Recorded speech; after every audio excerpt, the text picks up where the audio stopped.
तो guys classification of operators के part 1 में हमने जाना था अर्थमेटिक ऑपरेटर्स के बारे में, असाइनमेंट ऑपरेटर्स के बारे में और बिटवाइज ऑपरेटर्स के बारे में। मतलब हमने पार्ट 1 में 3 ऑपरेटर्स के बारे में जाना था। और आज के इस lecture classification of operators part 2 में हम जानेंगे कंपैरिजन ऑपरेटर्स के बारे में, आइडेंटिटी ऑपरेटर्स के बारे में, लॉजिकल ऑपरेटर्स के बारे में और मेंबरशिप ऑपरेटर्स के बारे में। मतलब हम इन 4 ऑपरेटर्स के बारे में जानेंगे। तो इस लेक्चर में हम इन चारों ऑपरेटर्स को डेफिनेशन और एग्जाम्पल के साथ जानेंगे।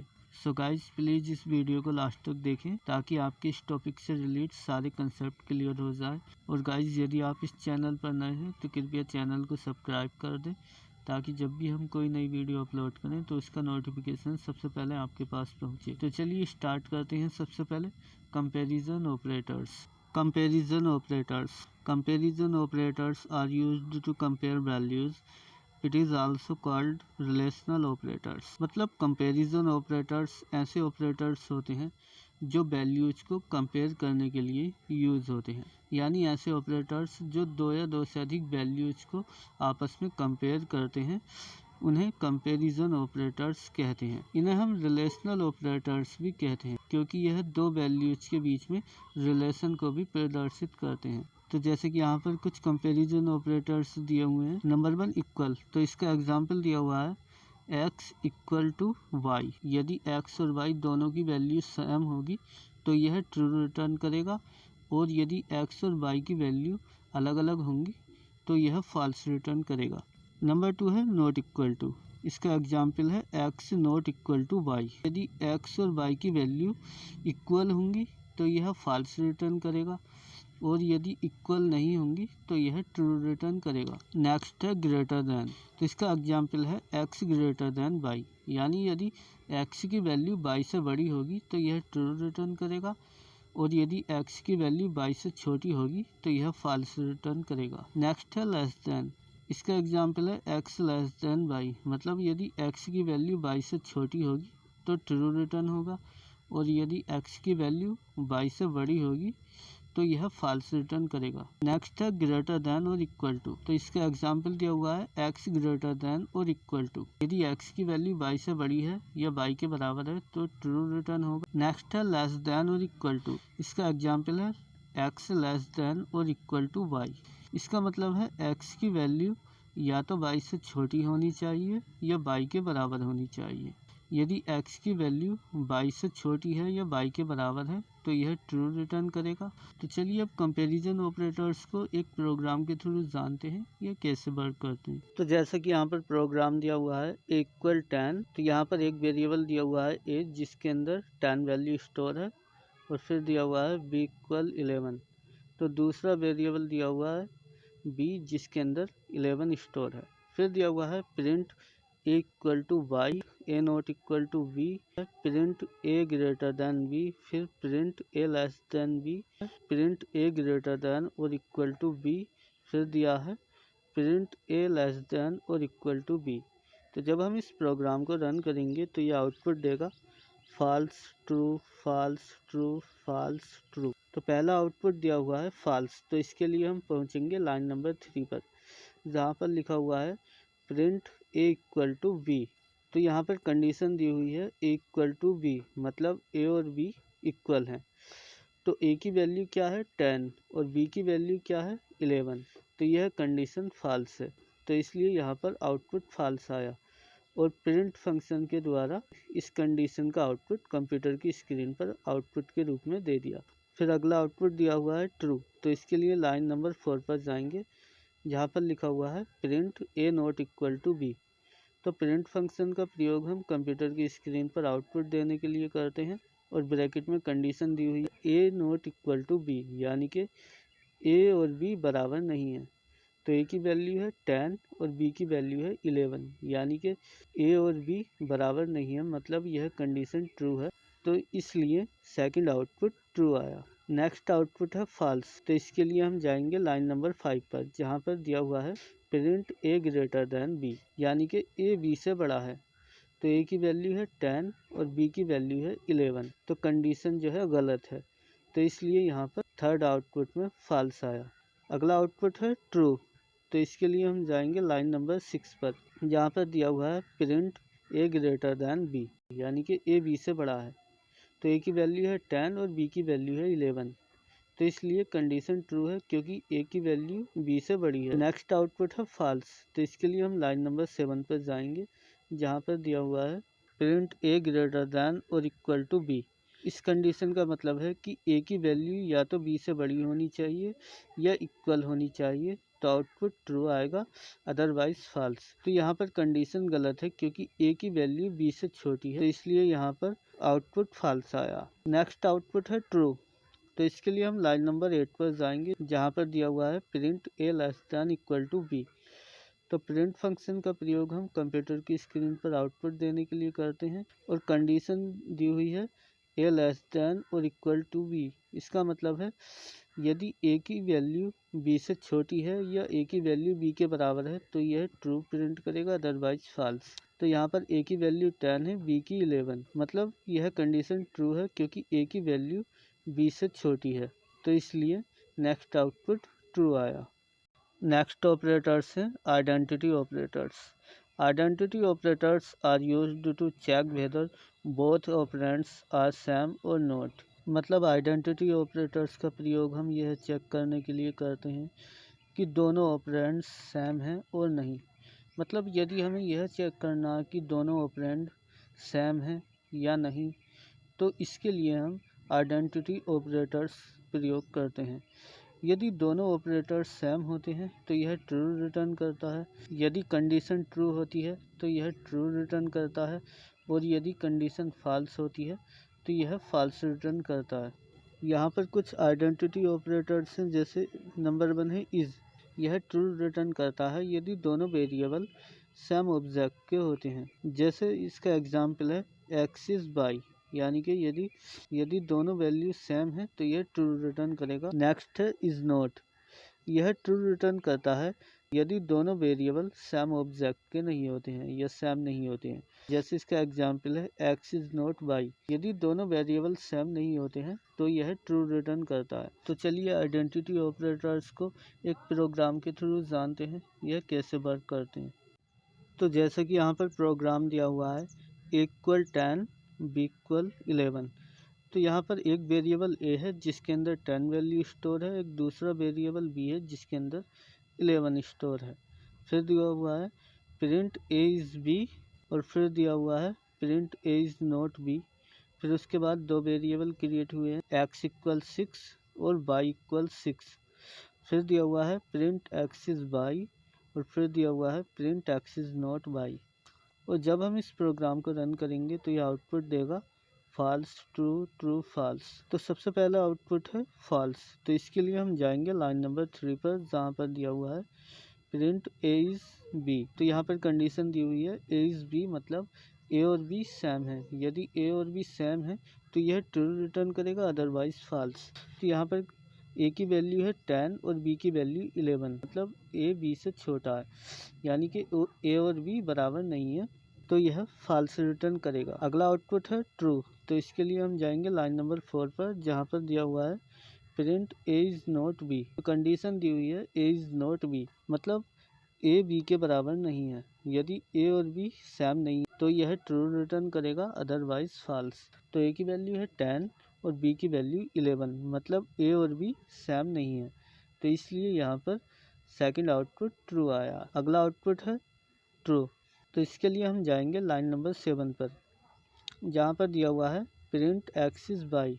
तो प्रिंट फंक्शन कंप्यूटर की स्क्रीन पर आउटपुट देने के लिए प्रयोग होता है। कंडीशन दी हुई है एक्स इज बाई, यानी कि एक्स और बाई बराबर हैं, यानी एक्स और बाई की वैल्यू 6 है, तो इसलिए यह कंडीशन ट्रू होगी, तो इसलिए यहाँ पर आउटपुट ट्रू आया। अगला आउटपुट है फॉल्स, तो इसके लिए हम लाइन नंबर 8 पर जाएंगे, जहाँ पर दिया हुआ है print X is not Y.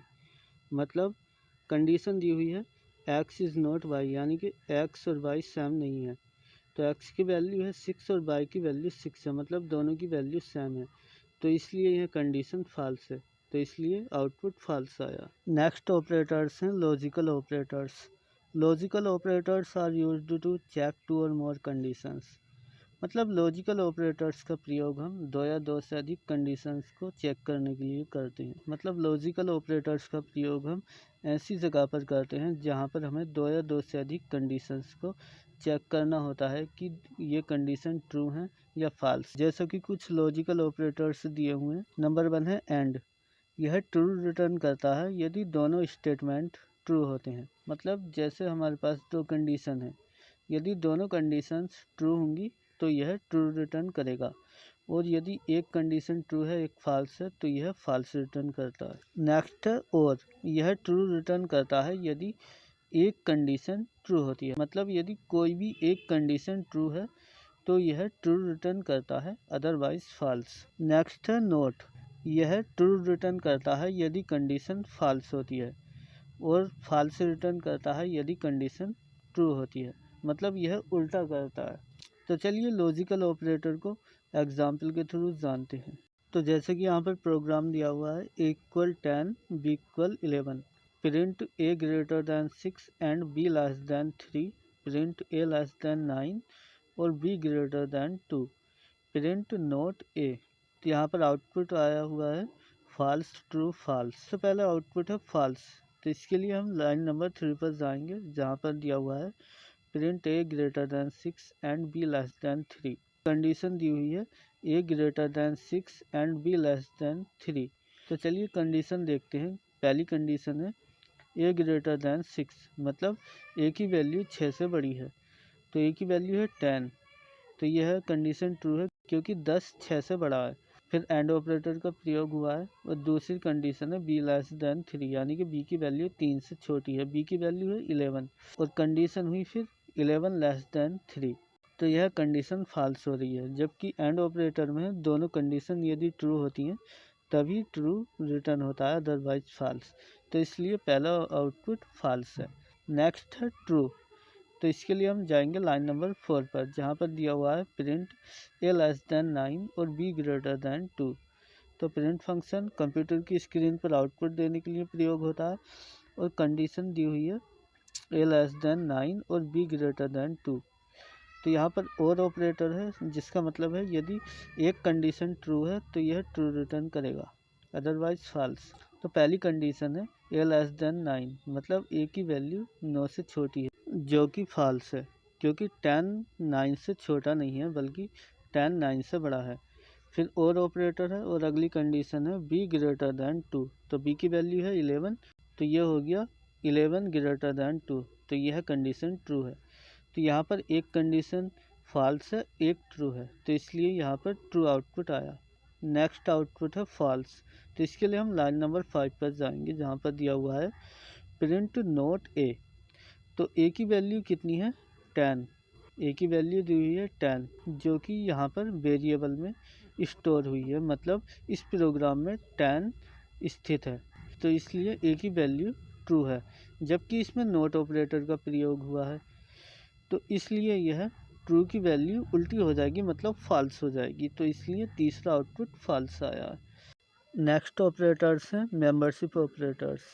Membership operators are used to check if a sequence is presented in an object और नॉट। मतलब मेंबरशिप ऑपरेटर्स का प्रयोग हम यह चेक करने के लिए करते हैं कि किसी ऑब्जेक्ट में कोई सीक्वेंस प्रेजेंट है या नहीं। मतलब यदि हमें यह चेक करना है कि किसी ऑब्जेक्ट में कोई सीक्वेंस प्रेजेंट है या नहीं है, तो इसके लिए हम मेंबरशिप ऑपरेटर्स का प्रयोग करते हैं। मानो जैसे हमारे पास एक लिस्ट है जिसमें हमने बॉबिल्स स्टोर की है, और हमें चेक करना कि उसमें ए स्टोर है या नहीं। यदि ए उस ऑब्जेक्ट में स्टोर है तो यह ट्रू रिटर्न करेगा, और यदि ए उसमें नहीं है तो यह फॉल्स रिटर्न करेगा। तो मेंबरशिप ऑपरेटर्स दो तरह के होते हैं। नंबर 1 इन। यह ट्रू रिटर्न करता है यदि किसी ऑब्जेक्ट में स्पेसिफाइड वैल्यू स्टोर है। यह ट्रू रिटर्न करता है यदि किसी ऑब्जेक्ट में स्पेसिफाइड वैल्यू प्रेजेंट है, जैसे x इन y। नेक्स्ट है नॉट इन। तो यह ट्रू रिटर्न करता है यदि किसी ऑब्जेक्ट में स्पेसिफाइड वैल्यू नहीं है। माना हमारे पास x एक ऑब्जेक्ट है जिसमें कुछ वैल्यू स्टोर है, और जिसमें हमें y को सर्च करना है। यदि y उसके अंदर स्टोर है तो यह फॉल्स रिटर्न करेगा, और यदि बाई उसके अंदर स्टोर नहीं है तो यह ट्रू रिटर्न करेगा। तो चलिए मेंबरशिप ऑपरेटर्स को एग्जाम्पल के थ्रू जानते हैं। तो जैसा कि यहाँ पर प्रोग्राम दिया हुआ है x इक्वल 10 y इक्वल 35। तो यहाँ पर दो वेरिएबल क्रिएट किए हुए हैं, एक x और एक y। x के अंदर 10 स्टोर है और y के अंदर 35। फिर एक नया वेरिएबल लिस्ट क्रिएट हुआ है जिसके अंदर 6, 9, 12, 10 स्टोर हैं। और फिर कंडीशन दी हुई है इफ़ स्टेटमेंट के द्वारा, इफ़ x इन लिस्ट। तो यह कंडीशन है, यदि x लिस्ट में है तो यह प्रिंट करेगा x is in the list. मतलब यदि x लिस्ट में होगा, मतलब x की वैल्यू है 10, तो यदि 10 इस लिस्ट में होगा तो पहला स्टेटमेंट मतलब print x is in the list execute होगा। और यदि 10 लिस्ट में नहीं होगा तो else part print x is not in the list execute होगा। तो यहाँ पर x की वैल्यू 10 है, तो जब हम लिस्ट को चेक करेंगे तो इसमें 10 दिया हुआ है, तो इसलिए पहला statement print x is in the list execute होगा और कंप्यूटर की स्क्रीन पर आउटपुट आएगा x is in the list, और एल्स वाला पार्ट स्किप हो जाएगा। फिर अगली कंडीशन पर जाएंगे लाइन नंबर 8 पर, इफ़ y इन लिस्ट। तो यह कंडीशन है, यदि y मतलब 35, y की वैल्यू 35 है, यदि 35 लिस्ट में है, पहला statement print y in the list execute होगा। और यदि 35 लिस्ट में नहीं है तो else part print y is not in the list execute होगा। तो अब लिस्ट को चेक करेंगे तो लिस्ट में 35 कहीं पर नहीं है, तो इसलिए else part print y is not in list execute होगा, और इसलिए y is not in the list computer की स्क्रीन पर आउटपुट के रूप में आएगा। तो गाइज आई होप हम आप जान गए होंगे कंपैरिजन ऑपरेटर्स क्या होते हैं, आइडेंटिटी ऑपरेटर्स क्या होते हैं, लॉजिकल ऑपरेटर्स क्या होते हैं, और मेंबरशिप ऑपरेटर्स क्या होते हैं। तो गाइज मुझे उम्मीद है कि आप इन सभी ऑपरेटर्स के बारे में जान गए होंगे कि ये कैसे वर्क करते हैं। तो गाइज यदि आपको इनमें से किसी भी टॉपिक पर किसी भी तरह का कोई डाउट है तो कृपया कमेंट बॉक्स में हमसे अपना डाउट शेयर करें। हम जल्द से जल्द आपके डाउट को क्लियर करने की कोशिश करेंगे। और गाइज यदि आपको हमारी वीडियो पसंद आई हो तो कृपया इसे लाइक करें, शेयर करें, और पसंद नहीं आई हो तो इसका रीज़न हमसे शेयर करें ताकि हम अपनी वीडियो को इम्प्रूव कर सकें। और गाइज यदि अभी तक आपने चैनल को सब्सक्राइब नहीं किया है तो चैनल को सब्सक्राइब कर दें ताकि जब भी हम कोई नई वीडियो अपलोड करें तो उसका नोटिफिकेशन सबसे पहले आपके पास पहुँचे।